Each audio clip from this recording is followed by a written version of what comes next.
Hey guys, good morning. Ano, 5 tayo nagising ngayon tapos uminom tayo nito, Panto Plus. Yan. Yan yung ininom. Tapos, 5 tayo uminom yan. So, after 1 hour pa tayo kakain. Ngayon, susunod naman natin itong, ito, kamalunggay. Didikdikin natin yan. Tapos, sujujus. After 30 minutes ng pag-inom natin ng, Panto Plus, yan naman ang iinumin natin. So, didikdikin natin yan Wait lang. Kasi mag-isa lang tayo magbibidyo. Yan na guys. Tapos na natin siya tanggalin sa tangkay niya. Yan. Tangkay niya. Susunod natin is didikdikin natin yan. Lalagay natin yan sa tangkay.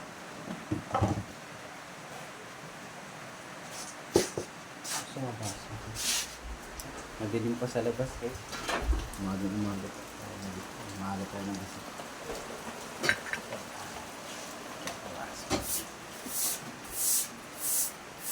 Didikdikin naman natin yan.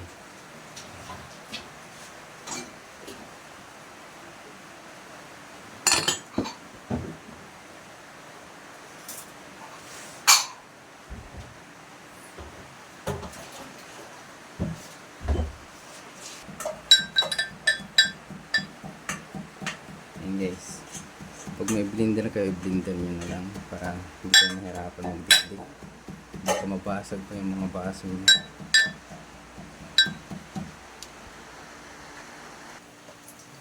Ayan na guys, yung dinikdik natin ang malunggay. Tapos, pipigain natin yan. Pipigain natin yan siya. Aha.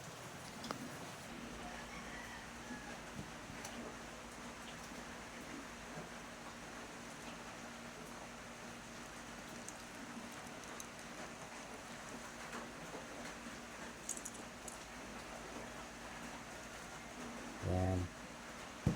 Guys.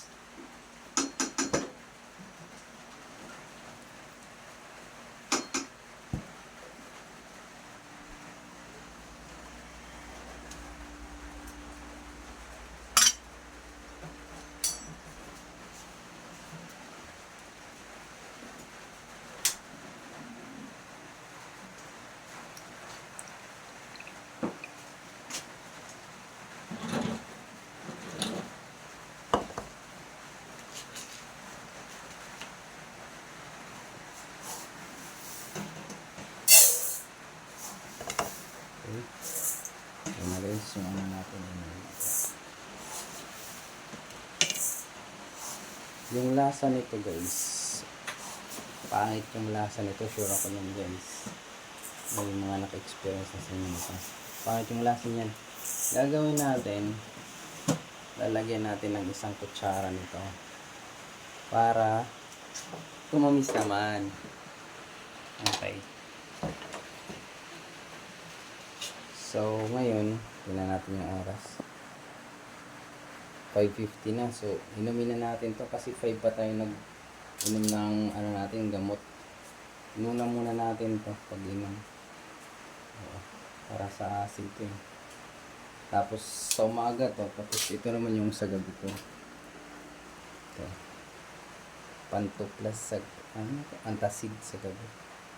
Yan. Ito muna. Yung 5 ko pa ito yung tinake. Tapos ito naman ititik natin yun. Okay guys. Tapos papakita ko sa inyo kung ano yung niluluto kong ulam araw-araw. Mamaya. Sa next video naman. Basta ito lang yung inaano ko.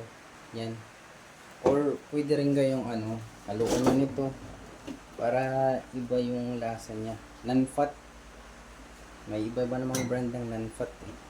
Yung non-fat lang yung inumin nyo. Bawal kayo. Huwag kayong uminom ng sterilize. Bawal yan. Bawal yan. Non-fat yung inumin nyo para sa GERD. Okay? Pagkatapos natin uminom nito, hahanda na tayo ng pagkain natin. Pero kakain muna ko ng mansanas. mansanas yung kinakain ko after 30, mga 20 minutes ganyan. Mansanas naman mga 6:10. Inuurasan ko kasi yan yung pagkakain ko. 6:10 kakain ng mansanas. Tapos magluluto ng ulam. Tapos after mga 6:40 kakain ka na ng kanin. Ganyan. Okay? Sige, see you in the next vlog, guys.